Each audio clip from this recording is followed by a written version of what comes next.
네, 더불어민주당 윤건영 의원과 함께하는 슬기로울 정치 시간입니다. 어서 오세요. 네, 윤건영입니다. 네, 조금 전에 속보가 들어왔는데요. 네, 김정은 북한 국무위원장이 최고인민회의 시정연설에서 10월 초부터 남북 통식 연락선을 다시 복원하겠다는 의사를 밝혔다. 네. 속보가 들어왔습니다. 네. 뭐가 어떻게 돌아가고 있는 거예요? 지금? 어제는 미사일 쏘고 오늘은 대화하자라고 하고 해서 좀 어리둥절하시죠. 많은 국민들이 그러실 것 같아요. 그러니까 이게 무슨 뭐 트위스터 추는 것도 아니고 뭐에 어떻게 돌아가는 겁니까 도대체? 말 그대로 북한의 의도는 압박과 대화 양면이 있는 겁니다. 예. 즉 쉽게 말하면 양손에 한 손에는 대화, 한 손에는 압박 카드를 들고 전략적 판단을 하고 있는 중입니다. 김정은 위원장이 나타나서 메시지를 냈다는 건 1차 판단은 얼추했다라는 거고요. 네. 저는 두 가지 측면에서 대화의 여지가 좀 더 열려 있다라고 보는 이유가 문재인 대통령의 종전선언에 대한 북한의 반응이 신속하고 빨랐습니다. 이례적이었습니다. 네. 지난번 이틀에 걸쳐서 3번의 메시지가 나올 정도였고요. 두 번째로는 이게 좀 사실 중요한데 미국과 대한민국에 대한 메시지를 분리했습니다. 외무성을 중심으로 해서 미국에 대한 강한 메시지가 나왔고 김여정 부부장을 중심으로 해서 종전선언에 대한 메시지, 심지어 정상회담을 언급하는 수준이었습니다. 이런 것들을 봤을 때 네.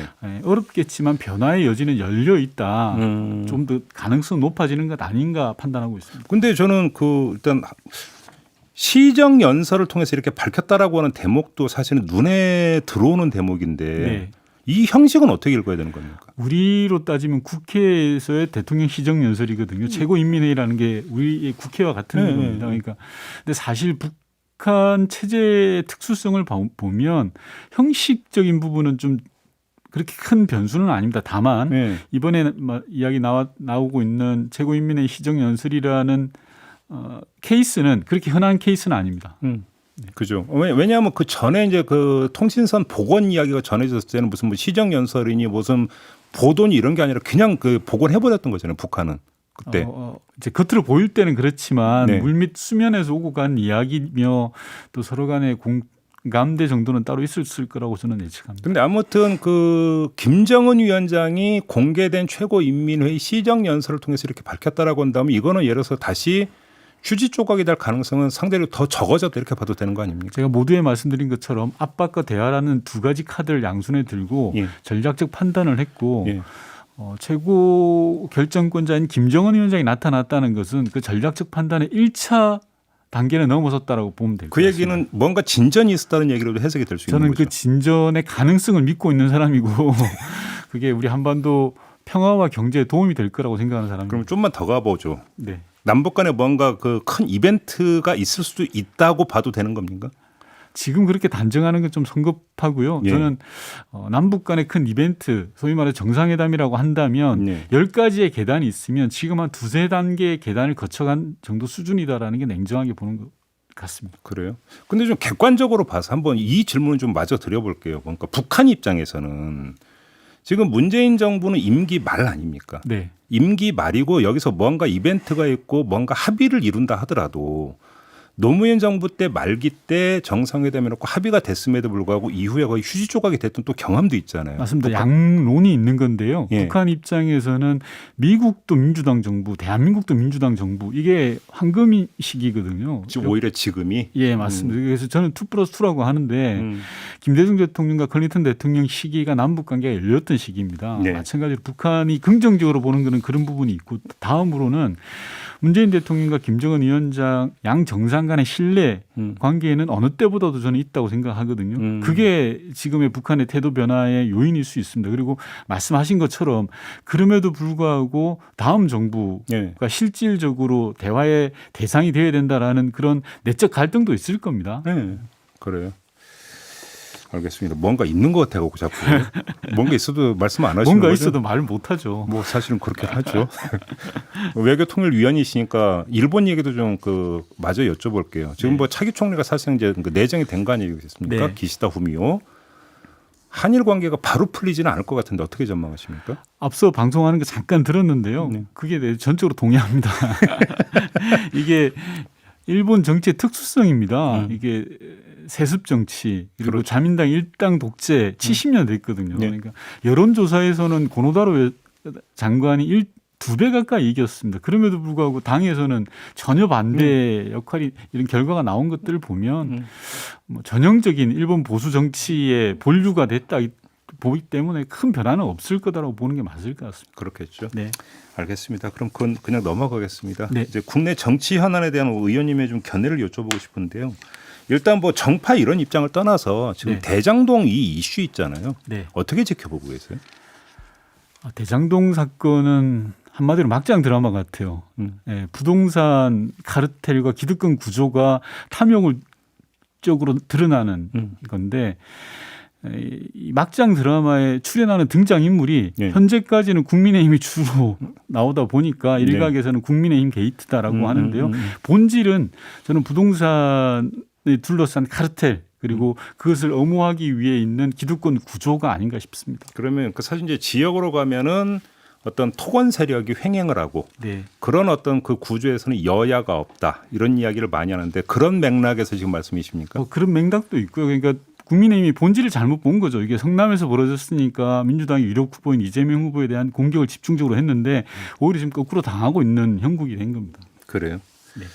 그 지난주에 오히려 이것이 그 이재명 상수로 만들어주는 과정일 수도 있다라는 진단을 하신 바가 있지 않습니까? 네. 그 진단은 지금도 여전히 유효하다 이렇게 보시는 겁니까? 이미 전세는 완전히 역전된 것 같고요. 네. 이재명 후보에 대해서 대대적인 정치 공세를 펼쳤던 것 같은데 완전히 전세는 역전됐다라고 봅니다. 특히 곽상도 의원 퇴직금 50억이라는 거 아들 네. 퇴직금 50억. 네. 제가 계산을 해봤습니다.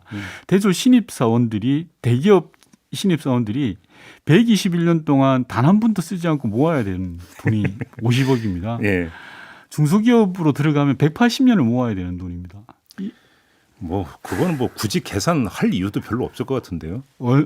정말 어마어마한 돈이지 않습니까? 이런 예. 돈을 산재 위로금 성격으로 받았다라는 것 자체가 뭐 비교하는 게 조금 어폐가 있을지는 모르겠습니다만 조국 전 장관 같은 경우에 딸이 600만 원의 장학금을 받았다 그래서 뇌물죄로 기소가 됐습니다. 당시 윤석열 검찰총장 시절이었는데요. 이제 윤석열 후보는 답을 해야 됩니다. 곽상도 후보의 아들이 50억의 퇴직금을 받았다면 예. 이 사건을 어떻게 볼 건지 그리고 일각에서는 곽상도 의원 아들의 퇴직금 50억이 일종의 뇌물이 성격이 있는 거 아니냐라고 네, 이야기하지 네, 않습니까? 네, 네. 만약에 이게 사실로 드러난다면 신종수법이 드러난 거죠. 옛날 차떼기에서 오히려 이제- 신종수법이다. 예, 퇴직금이라는 신종수법을 개발한 걸로 보여지고요. 근데 지금 그 의원님이 그 말씀하시니까 그 국민의힘 후보 토론에서 홍준표 후보가 검찰총장 시절에 이거 몰랐냐 하니까 전혀 몰랐다고 그러니까 답변하던데 그건 어떻게 지켜보셨어요? 뭐 몰랐을 수도 있겠죠. 검찰총장이라는 게 한 사건을 담당하는 게 아니고 전체 검찰 조직을 아우르는 분이시니까요. 그런데 제가 말씀드렸던 건 잣대는 달라야 되지 않아야 된다라는 거고요. 조국 전 장관의 했던 그 검증의 잣대 이제 다시 돌아가는 거라고 생각합니다. 아 그렇게 보시는 네. 거고. 그런데 지금 저 간밤에 나왔던 뉴스를 보면은 이제 주요한 인물 가운데 한 명인 정영학 회계사가 네. 검찰에 녹취 파일 19개를 전달을 했다라고 하는 거고요. 네. 그다음에 요 내용 중에는 그 10억대의 금품이 성남 도시개발공사 쪽으로 흘러갔다라는 이야기도 있지 않습니까? 네. 결국은 지금 이 상황을 보면 어디로 튈지를 모르는 상황. 맞습니다. 그래서 제가 말씀드리는 게 사건의 본질을 봐야 되는데 네. 본질은 부동산 카르텔과 기득권 구조다. 네. 그리고 이게 탐욕에 눈먼 자들의 소위 말하는 잔치를 벌였던 거 아닙니까? 이런 부분들이고요. 근데 현재까지로는 뭐 등장인물이 주로 국민의힘이었던 거죠. 네. 앞으로는 누가 또 등장할지는 잘 모르겠습니다. 이재명 지사는 거기서 예외일 수 있다고 확신하십니까?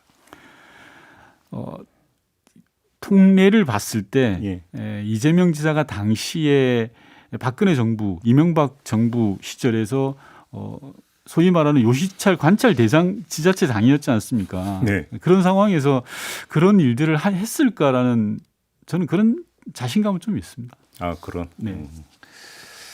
지금 어제 이제 최대 뉴스는 김만배 씨의 누나하고 윤석열 후보의 부친 간의 부동산 거래였는데요. 네. 의원님은 어떻게 보세요? 이거는? 윤석열 후보의 해명을 100% 믿는다고 해도 솔직히 의심스러운 게 저도 그렇고 진행자님도 마찬가지 아닙니까? 우연의 가능성이 얼마라고 도대체 보십니까? 어떻게 이런 우연이 있을 수 있냐 그 말씀이십니까? 그렇죠. 그러니까 김의겸 의원이 밝혔던데 김만배 씨 이 사건 대장동 사건의 주역이라고 볼 수 있는 김만배 씨가 박영수 특검과 친하고 예. 박영수 특검이 윤석열 후보를 키워줬던 분이고 또 김만배 씨가 박영수 특검에게 수사팀장으로 추천을 했다고 하고 네. 사석에서는 형님이라고 하는 관계인데 예. 집을 사면서 모른 리가 있겠습니까? 저라면 또는 보통의 사회생활 하시는 분이면 형님 저 형님 아버님 집 샀습니다라고 이야기하는 게 당연한 게 아닌가요? 그래요? 지금 속보가 들어왔는데 네. 미 국무부에서 북한의 적대 의도가 없다. 긍정 반응 희망한다. 이런 멘트를 지금 내놨다고 하고 이 멘트가 지금 왜 나올까요? 국무부에서? 제대로 내용을 제가 들여다보진 않았습니다만 미국의 바이든 정부의 대북 정책 기조는 올 5월에 발표된 것처럼 북미 대화를 희망한다. 북미 대화 재개를 희망한다. 그리고 싱가포르 선언에서 출발하자라고 이야기했기 때문에 큰 틀에서 이번에 김정은 위원장이 조금 전에 이야기 나눴던 그런 화해 제스처에 대해서는 입장 아닐까 싶습니다. 아무튼 뭐 지금은 이제 기사 본문은 없고 제목만 올라온 상태이기 때문에 뭐라고 맞습니다. 예단은 못 하겠는데 네.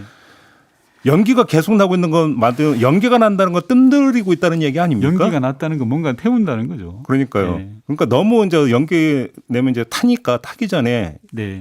그냥 익히고 그냥 뚜껑 열면 되는 거 아닌가요? 그렇게 됐으면 좋겠고 예. 저는 남북 관계는 여야가 없고요. 그리고 전 이번에 얼마 전에 이 국민의힘 안보 관련 토론회를 본의 아니게 봤습니다. 제가 어제 글도 지금, 하나 올렸는데요. 예, 그래 어떻게 보셨어요? 뭐 작게 502로 나오고 막 하는 거 어떻게 보셨어요? 일부분만 봤는데 한마디로 엉망진창이고 난장판이더라고요. 예, 어떤 점에서요? 그러니까 제대로 내용을 모르세요. 질문하는 사람이나 대답하는 사람 질문하시는 똑같습니까? 분도 모르고 답변하시는 분도 잘 모르세요. 예를 들면 예. 9.19 군사 합의를 폐지하자라고 두 분이서 의기투합을 하셨던데 1, 예. 2위 하시는 후보들이 예. 9.19 군사 합의가 어떤 의미를 갖냐 하면 휴전선 일대에서의 군사적 긴장 완화 조치입니다. 2010년부터 2017년까지 7년 동안 국지적인 도발이 264건이나 있었습니다. 네. 그런데 2018년 9.19 군사 합의 이후로는 단 한 건밖에 없습니다. 그만큼 긴장 완화의 효과가 있는 건데 그런 걸 없애자고 하지 않나. 한반도에 핵무기를 전개하지 하지 않나. 정말 이런 토론이 가능한가? 예. 라는 정도의 수준이었고요. 예. 이해가 안 되는 토론이었습니다. 그 미국 정부 관계자가 한국 유력 후보가 어떻게 그렇게 사실 잘 모른다 이런 멘트가 나왔다고 하던데. 그게 윤석열 후보 공약에 대한 건데요. 윤석열 후보 공약을 보면 예. 어설프게 진보와 보수를 뒤섞어놨어요. 그래서 비빔밥처럼 만들어놨는데 예. 예를 들면 이런 겁니다. 평화를 위해서 남북 연락사무소를 재개설하자. 또 한 축에서는 한반도에 핵무기를 전개하겠다라는 겁니다. 예. 냉온탕을 왔다 갔다 하는 건데요. 예. 목욕탕에 가서나 냉온탕 왔다 갔다 하는 게 건강에 좋지 국민을 위한 정책은 절대 그래서는 안 됩니다. 그러다 보니 예. 미국 국무부의 실무자가 무지하다라고 일가를 할 정도였거든요. 대한민국 국민으로서 얼굴이 좀 화끈거릴 정도고 캠프에서는 공부를 좀 해서 내보내야 된다고 생각합니다.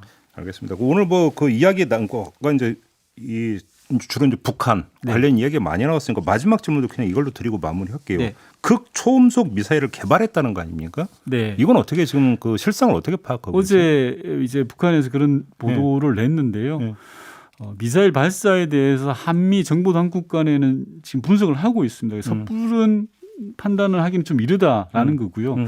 올 1월에 김정은 위원장의 지시가 있었는데 1년 안에 성공했다라는 식으로 나옵니다. 근데 이제 북한의 보도를 보면 네. 핵심적인 건 연료에 있습니다. 미사일의 연료는 잘 아시겠지만 고체냐 액체냐에 따라서 대단히 차이가 있습니다. 엄청 그 중요하다면서요? 맞습니다. 액체라는 건 들고 다니기도 불편하고요. 액체 연료를 주입하는데 보통 2, 3일 걸립니다. 그렇기 때문에 미사일이 어디서 발사되는지 아는 거죠. 근데 고체는 들고 다니기도 편하고 바로 쏠 수 있으니까 고체 연료가 더 나은 기술입니다. 그런데 이번에 발사된 건 고체와 액체 중간 단계로 이제 추정을 하고 있는 겁니다. 그래요? 하나의 통에다가 액체 연료를 넣어서 들고 다닐 수 있다라는 건데요. 예. 우리 합참의 분석에 의하면 아직 실전 배치 단계는 아니다라는 거고 그렇기 때문에 우리가 충분히 우리가 걱정할 수준은 아니다라는 입장을 내놓은 바가 있고 네. 통례를 봤을 때도 실전 배치할 단계였으면 김정은 위원장이 직접 시찰을 했을 겁니다. 현장 시찰. 근데 이번에 김정은 위원장이 나가지 않고 박정천이라는 사람이 나갔거든요. 그것도 관전 포인트가 그게 있는 겁니까? 예. 그러니까 우리도 그렇지 않습니까? 잘 되는 거면 사장이 직접 나가는 거고 잘 안 되면 부장이나 나가고 그렇지 않습니까? 약간 뻥이 껴있다.